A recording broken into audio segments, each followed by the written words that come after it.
घरवा आंगनवाली पाई ले चूल्हिया बनाई ले हो।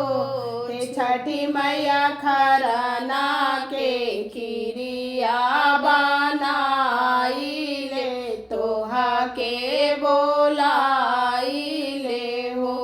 हे छठी मैया खरना के खीरिया बनाई ले तोहा के बोलाई ले हो। बहू हमरी आसन लगावेली फूलवा बिछावेली हो।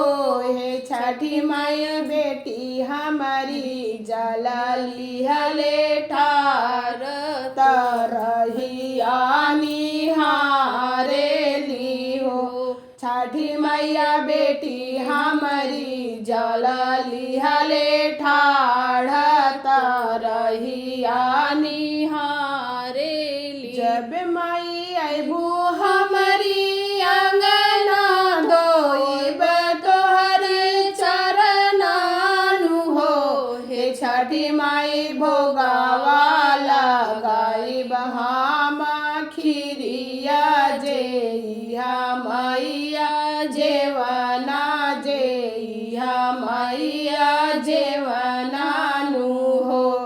सेनुरा पहिराइब तोहरी मंगिया मांगब हम आशीषियानु हो।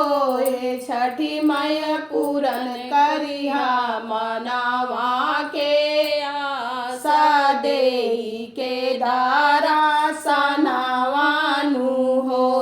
छठी मैया पूरन करिहा मनावा के आस देई के दारा सनावानु हो।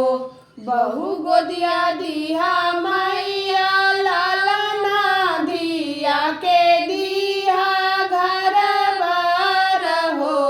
हे छठी मैया बेटावा के दिहा नावा करिया घर में अनधन बहुत दिहा दुखवा हमार दूर करिहा हो।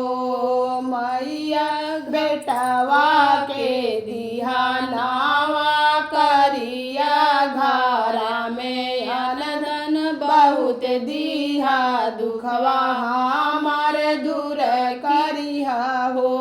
हमरी गोदिया दीहू छठी माई नाती नाती और दीहू पोता पोती हो।